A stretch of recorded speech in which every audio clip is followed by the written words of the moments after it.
Pour certains délinquants sexuels, une peine de prison n'est pas seulement une punition, c'est aussi une invitation à piquer une crise. Et aussi incroyable que cela puisse paraître, le juge en fait parfois les frais. Les auxiliaires de justice sont souvent les héros méconnus qui interviennent pour éviter que les choses ne dégénèrent.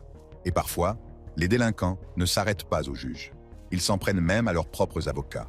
Dans cette vidéo, nous verrons comment ces prédateurs réagissent lorsqu'ils n'obtiennent pas la peine qu'ils pensent mériter. Lewis Matthews. Lewis Matthews, 43 ans, originaire de Tampa, en Floride, a été reconnu coupable de 4 crimes graves pour avoir abusé sexuellement de la fille de 10 ans de sa petite amie. Les incidents se sont produits en avril 2019, lorsque Matthews, qui entretenait une relation avec la mère de la victime depuis des années et était considéré comme un beau-père, a commencé à abuser de sa fille. Le matin du 13 avril 2019, vers 3h30, Matthews a attaqué la fille alors qu'elle dormait par terre dans le salon. Sa mère a découvert le crime et a immédiatement appelé le 911. Pris de panique, Matthews a emmené l'enfant et 2 autres personnes dans la maison et s'est rendu dans une station-service proche.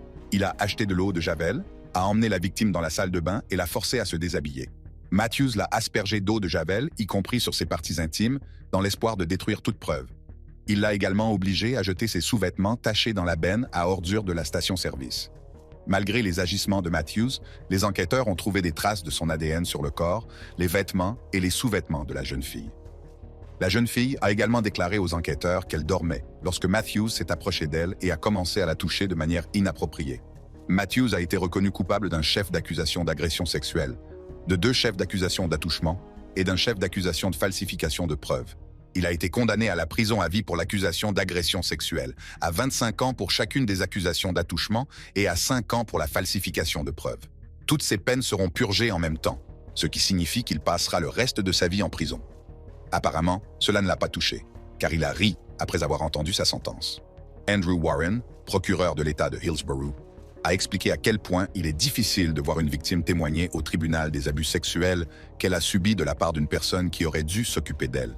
Il s'est dit fier du travail des procureurs qui tiennent les délinquants pour responsables, protègent les victimes et veillent à ce que ces criminels soient emprisonnés à vie. M. Warren a également exprimé sa colère à l'égard des parents qui maltraitent leurs propres enfants, déclarant qu'il s'agissait d'une situation profondément choquante. Il a souligné que son bureau poursuivait agressivement ces cas et que les responsables méritaient de passer le reste de leur vie en prison. Le prédateur suivant a été qualifié de pire cauchemar des parents. Et malheureusement, c'est exactement ce qu'il s'est avéré être. Christopher Branham.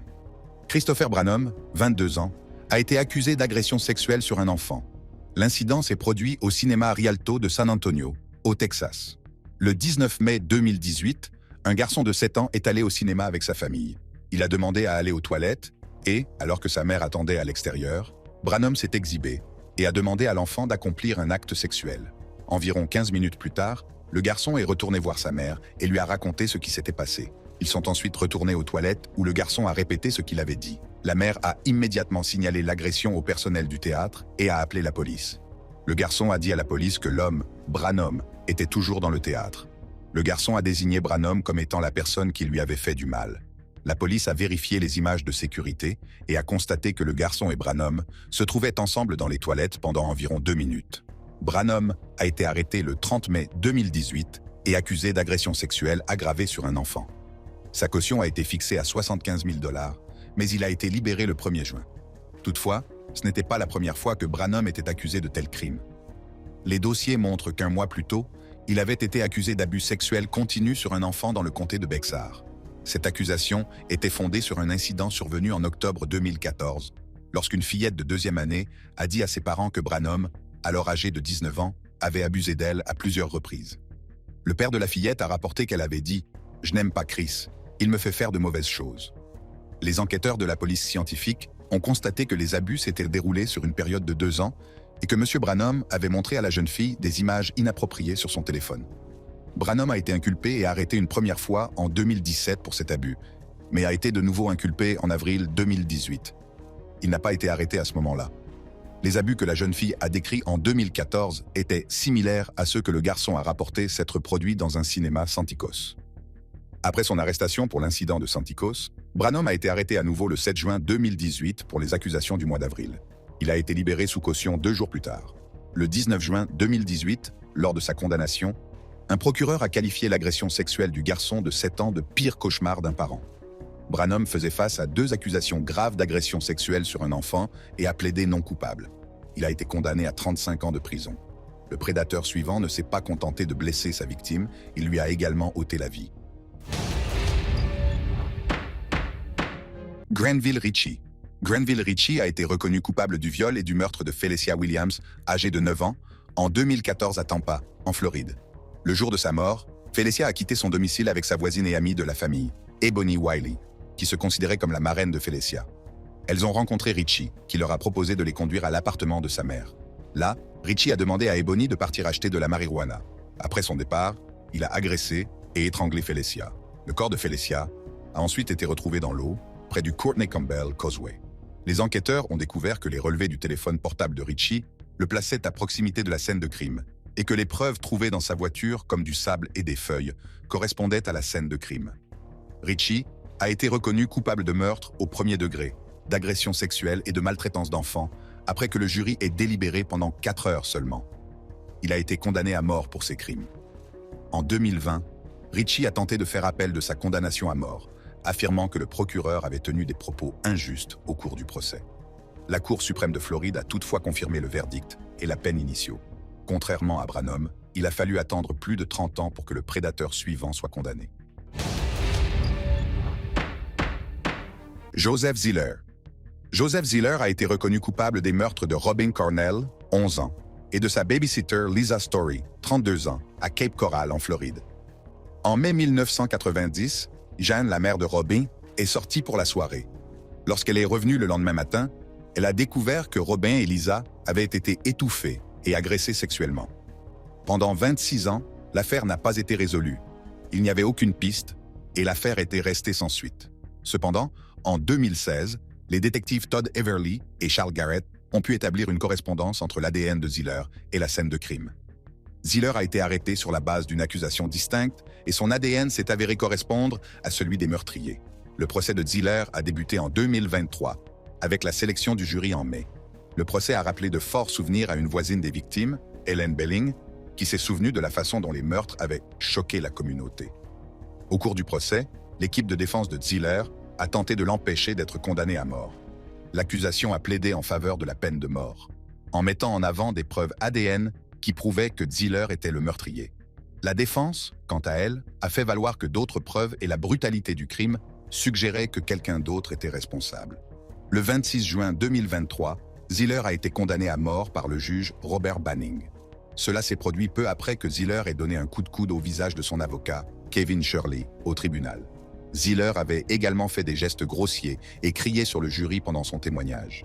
Ziller a été condamné à 2 peines de mort, une pour chaque victime. Les familles des 2 victimes ont raconté comment leur vie avait été bouleversée à jamais par ces terribles meurtres. Jean Cornell, la mère de Robin, a déclaré qu'elle se sentait brisée depuis 33 ans après avoir découvert que sa fille et son ami avaient été brutalement violés et assassinés.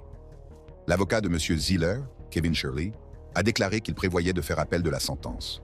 Dans une autre affaire, le fils de Ziller, Zachary Ziller, a été arrêté en février 2024 pour pornographie enfantine. Zachary, 32 ans, a été surpris dans une tente à North Fort Myers et doit répondre de 10 chefs d'accusation pour possession de matériel d'agression sexuelle sur des enfants. Tout comme Ziller, le prédateur suivant a commis la plupart de ses crimes dans les années 90. Henry Stanforth. Henry Stanforth, 63 ans, originaire d'Amelia, Ohio, est un délinquant sexuel condamné. Il a été reconnu coupable d'avoir tenté d'avoir des contacts sexuels avec 2 jeunes filles qu'il connaissait. Ce n'était pas sa première infraction. Il avait déjà été condamné pour des délits similaires dans le comté de Clermont, Ohio, impliquant des membres de sa propre famille et avait été qualifié de prédateur sexuel à l'époque. Stanforth a été reconnu coupable de 50 crimes contre 6 filles dans les années 1990 et a été condamné à une peine d'emprisonnement de 13 ans. Il a ensuite été condamné à une autre peine de 13 ans pour de nouveaux crimes. Au tribunal, 2 jeunes filles étaient assises l'une à côté de l'autre, se tenant la main pendant que le juge rendait sa décision. L'une d'entre elles a pleuré et l'autre a courageusement déclaré au juge « Je suis fier de moi ». Le juge, Richard Ferenc, a souhaité que les filles cessent de faire des cauchemars à cause des actes de Stanforth. Il a également critiqué la femme de Stanforth, affirmant qu'elle avait joué un rôle dans les crimes. Le prédateur suivant a été condamné à une peine longue, bien méritée et satisfaisante. John Acklin. John Acklin a été présenté au tribunal le 25 mars 2019, faisant face à de multiples accusations, dont 11 chefs d'accusation d'agression sexuelle sur un enfant, un chef d'accusation de conduite sexuelle avec un enfant, 10 chefs d'accusation d'actes sexuels criminels et 10 chefs d'accusation d'abus sexuels aggravés. Acklin a été arrêté le 8 novembre 2018 par la police de l'État de New York pour avoir commis un crime grave, un crime de classe B. L'enquête sur ces crimes, qui se sont produits plus de 10 ans auparavant dans la ville de Livingston, a débuté en 2017. Acklin a été retrouvé et arrêté en tant que fugitif le 25 octobre 2018, puis ramené à New York le 8 novembre 2018. Il a été présenté au tribunal et détenu en prison sans caution. Le 4 octobre 2019, il a été condamné à 335 ans de prison par le juge Jonathan D. Nichols, la peine maximale possible pour chaque chef d'accusation. Le procureur a félicité les survivantes pour leur courage, car elles ont affronté leur agresseur au tribunal malgré leur souffrance. Le prédateur suivant est un médecin qui a tout gâché, sa carrière, sa réputation et sa vie. Maurice Wallin. En août 2006, Maurice Wallin, chercheur en cancérologie âgé de 52 ans, a été arrêté dans le cadre d'une opération d'infiltration à Petaluma, en Californie. Il faisait partie des 31 hommes qui s'étaient rendus dans une maison, pensant y rencontrer des jeunes filles avec lesquelles il s'était entretenu en ligne pour des relations sexuelles. Ce coup monté a été organisé par un groupe appelé Perverted Justice, qui s'est fait passer pour un mineur en ligne et a organisé des rencontres avec des hommes. Les hommes ont ensuite été filmés par Datlin NBC et arrêtés lorsqu'ils se sont présentés à la maison. Les procureurs ont déclaré que Wallin pensait parler en ligne à une jeune fille de 13 ans nommée Willow Filipino en utilisant le nom Tall Dreamy Duck. Ils ont discuté de relations sexuelles pendant 3 jours avant qu'il ne fasse 60 miles en voiture pour la rencontrer. Lorsqu'il est arrivé à Petaluma, il a été accueilli par des caméras de télévision et des policiers et il a été arrêté en direct à la télévision. Wallin a reconnu avoir tenté de commettre un crime impliquant un enfant et a été condamné à 3 ans de mise à l'épreuve et à 2 mois de prison. Il a également été obligé de s'enregistrer comme délinquant sexuel pour le reste de sa vie. Wallin est décédé environ 15 ans après l'incident. Sa mort a été signalée pour la première fois en janvier 2021 par une femme sur Instagram qui disait être sa fille. Elle a posté des photos d'un Wallin plus jeune avec elle, mais a rapidement rendu son compte privé. Plus tard, Wallin a été retiré du site Megan's Law et, dans un premier temps, personne n'a su comment il était mort. En août 2021, un YouTuber a partagé une vidéo avec un rapport officiel du médecin légiste révélant que Wallin s'était apparemment pendu le 6 janvier 2021. Le prédateur suivant est un homme de Dieu, qui a été condamné pour des délits très inquiétants. Kenneth Atkins.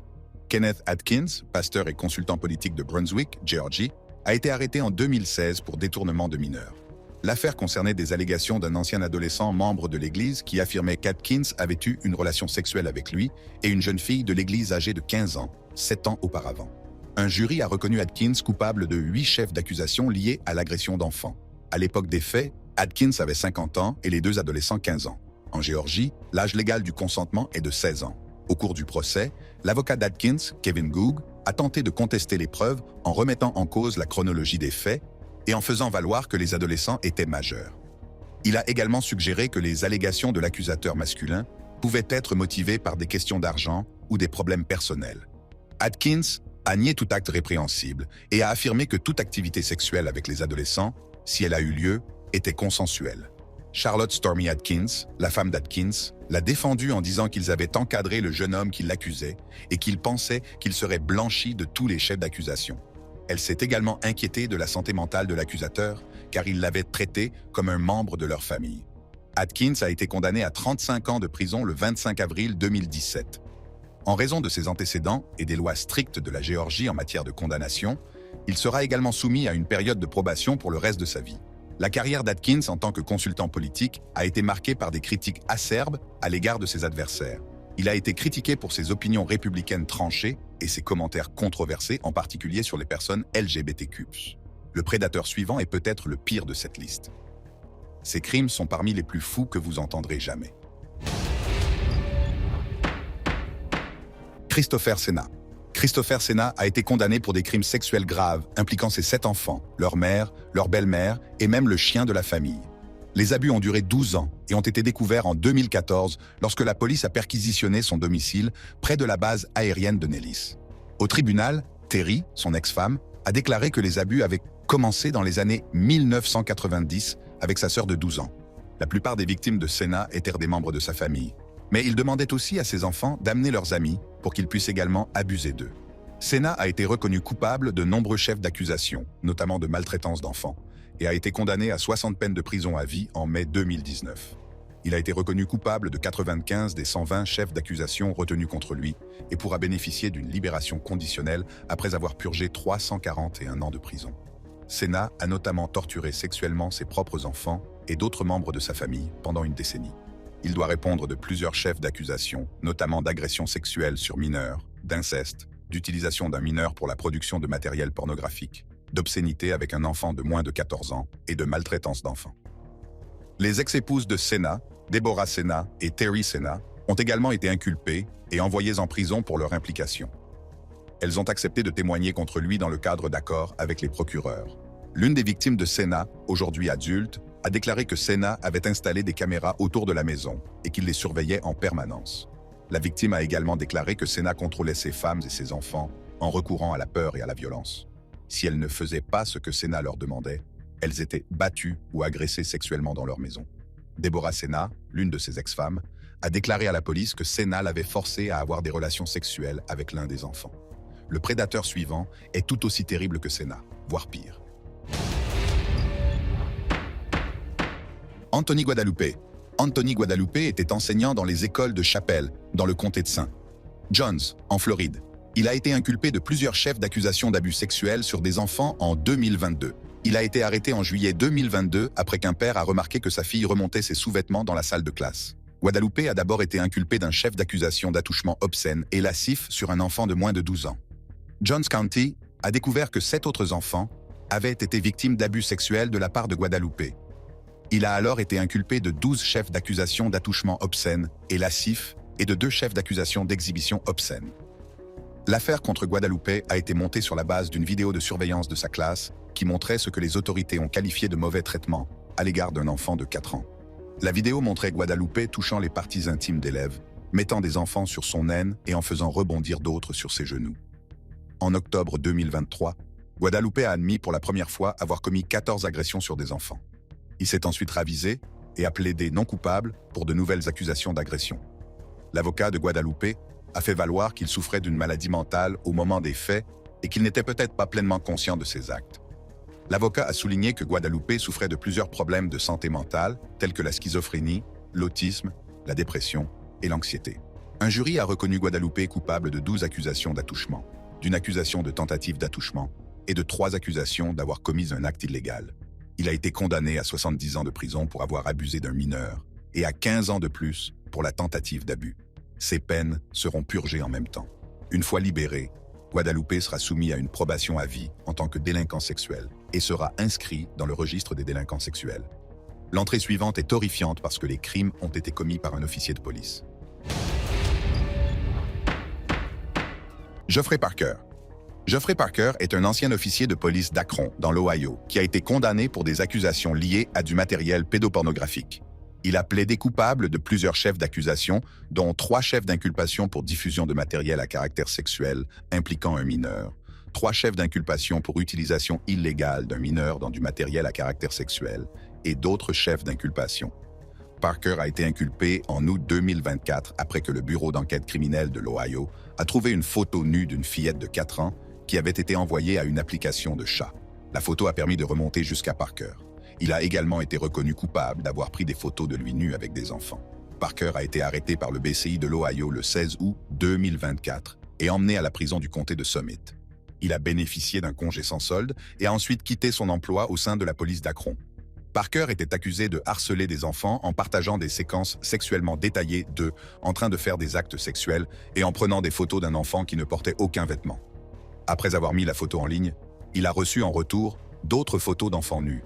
Le procureur adjoint Gabe Wildman a qualifié Parker de dangereux et de prédateur. La mère de la victime a demandé au tribunal de placer Parker sous probation afin qu'il puisse suivre une thérapie. Parker a admis devant le tribunal que ses actes étaient répréhensibles et qu'il les regrettait chaque jour. Le chef de la police d'Akron, Brian Harding, a exprimé sa désapprobation quant aux accusations portées contre Parker. Il a déclaré que toute personne se livrant à un tel comportement devrait subir toutes les conséquences prévues par la loi. Il s'est dit convaincu que la justice serait rendue. Parker, qui avait 34 ans au moment de son arrestation, a été condamné par le juge Ronald Rice à une peine de 24 à 28 ans de prison. En outre, il devra s'enregistrer en tant que délinquant sexuel de niveau 2, ce qui signifie qu'il devra se présenter au bureau du shérif local 2 fois par an pendant les 25 prochaines années. Enfin, le dernier prédateur de cette vidéo a été condamné pour plus de 2 douzaines de crimes horribles. Jordan Padilla. Jordan Padilla, 34 ans, a été reconnu coupable de 25 chefs d'accusation liés à l'abus sexuel prolifique d'enfants. Il a été condamné pour s'être filmé en train d'avoir des relations sexuelles avec des enfants, y compris avec une fillette inconnue dont l'âge est estimé à 6 ans. Padilla a été reconnu coupable d'un chef d'accusation pour abus sexuels criminels sur un enfant de moins de 13 ans, un crime du premier degré. Parmi ses autres condamnations figurent 13 chefs d'accusation pour réalisation de vidéos d'exploitation sexuelle, 2 chefs d'accusation pour contact sexuel avec un enfant, un chef d'accusation pour fausse arrestation, ainsi que d'autres chefs d'accusation. Padilla a été inculpé pour la première fois lorsque sa petite amie a appelé la police parce qu'elle avait vu du matériel pédopornographique sur son ordinateur. Les enquêteurs ont découvert que le matériel comprenait Padilla lui-même en train d'agresser sexuellement une fillette âgée de 3 à 5 ans. Il a été condamné à 57 ans de prison. Après avoir prononcé la sentence, la juge Cindy Leos a ordonné à Padilla de dédommager ses victimes. Le bureau du procureur général a déclaré que l'un des enfants maltraités n'avait pas encore été identifié et qu'il recherchait toujours des informations sur cette affaire. Si vous avez aimé cette vidéo, cliquez sur la carte qui s'affiche en ce moment sur votre écran pour accéder à d'autres vidéos dénonçant des crimes odieux.